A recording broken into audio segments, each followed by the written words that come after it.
He was one of the early Christian apologists, Origen. And I'm talking early Christianity, not early Mormonism. Origen, he was one of the most outspoken. He had the debates with Celsus, which was probably the most famous early anti-Christian. So Origen had come to the conclusion, because he thought about this quite a bit, he looked at everybody's born into these different circumstances, and he thought, God is just. So the reason why they're born into different circumstances has to be tied to something that they did. Now, again, when I bring that up, many of you are going, oh, the Mormons believe that these people were less worthy in the previous earth life. Well, what's the alternative? I mean, honestly, what's the alternative? That you worship a God that's arbitrary, that will just, throw somebody off in some slum somewhere, and condemn them to a life of ignorance, and someone else he'll send off over here, where they have all the access to learning. How do you reconcile that? How do you reconcile that with your belief in a just God? Well, let me present this to you, because I think this is where a lot of people really get off the boat with this and say that it's racist, and I think one of the key things, again, is not to tie the mark to the curse, because just to demonstrate something really quick that I don't think a lot of people have realized. There was something else that Brigham Young taught, because he said a lot of things that people have found to be very offensive, and some things are very offensive, but many things that he said I don't think were what people take them as. For an example, he taught that anybody who mixed with the seed of Cain, it would mean death on the spot, I believe is the exact quote.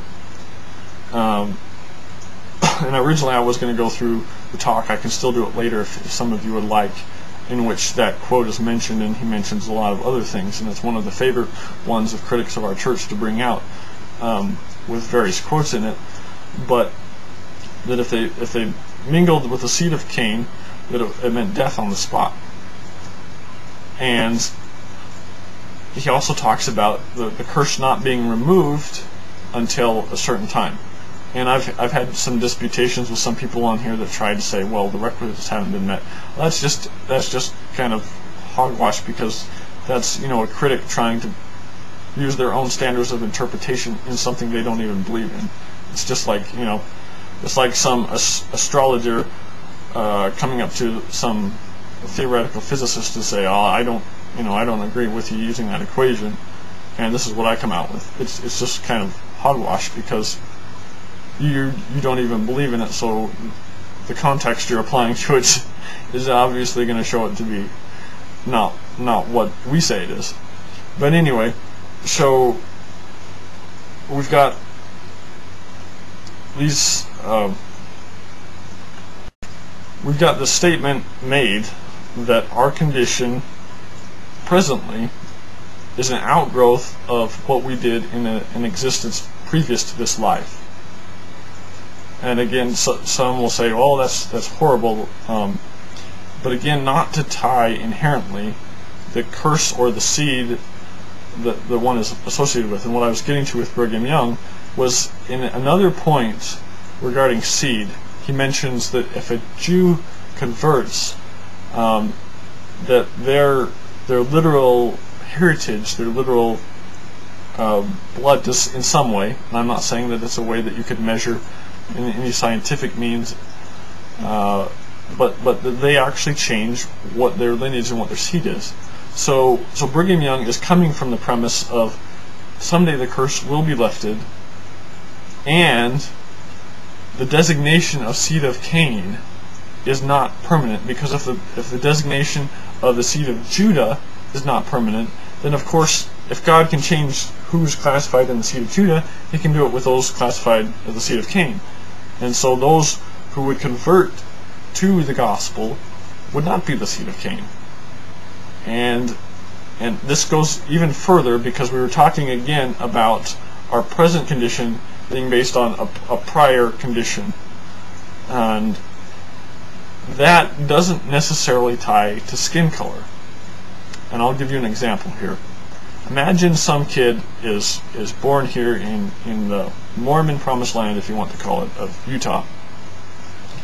Now imagine that everything that they're given in life sets them up to have a comfortable life and a lot of privileges, but doesn't particularly direct them in the direction of the gospel, of things that in our view they would need to receive salvation.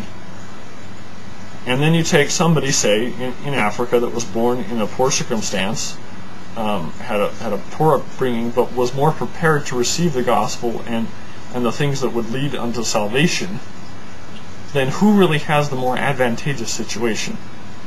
My point being here is that often it's been assumed that more material wealth and a better position and as far as closeness, as far as proximity to the truth in physical things is something that we would equate with previous conditions, and that's not the case. In my view, in my understanding, it could be that you could have a massive swath of people in Africa, in different parts of the world, regardless of their skin color,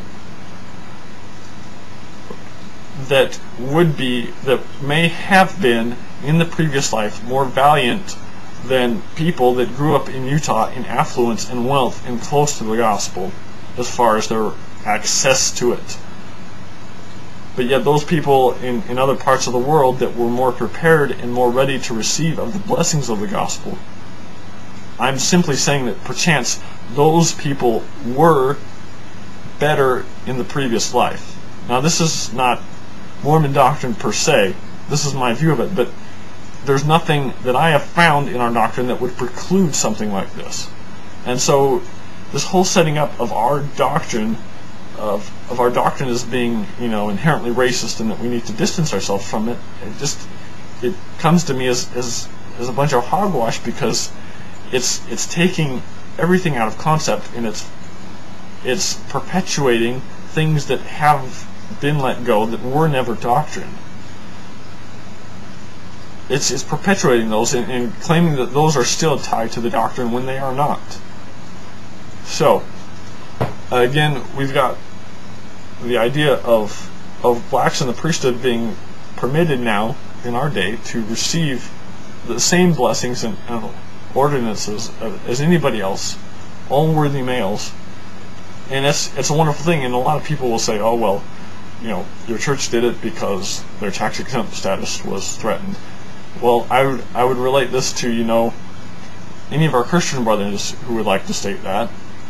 Well, if you want to look at it with that critical eye, then how are you going to stop, atheists and other skeptics and anti-Christians from looking at extending the gospel to the Gentiles as, oh gee, we're running out of people to convert and we need tithing. We need stuff in our coffers. I mean, if you want to take it from that critical, skeptical perspective, take it all the way to where it follows you. Apply it across the board. And remember in all of this when you're looking at this, and this goes for both theists, atheists, anti-theists, agnostics, anybody, deists, when you're measuring things, measure them evenly across. There's the writing on the wall. The writing on the wall from the finger of the Lord, mene, mene, tekel, upharsin, measured, weighed in the balance, divided, weighed in the balance and found wanting. All of these things is people taking two different sets of measurements, taking two different means of determining something. Because that was one of the biggest sins pointed out in the Bible. One of the worst things was when people had to take around their own set of measurement tools, because it indicated that people weren't being honest, people weren't being forthright, people weren't being truthful across the board. So whether it's DNA, whether it's skepticism, whatever it is, and regardless of your ideological base, when you take a measurement and you measure it to someone else, measure it across the board. So, thank you. I may add to this branch a bit later on, but I think I've said about all I can say in this branch. So hopefully I'll be able to get out the other branch as soon as possible also.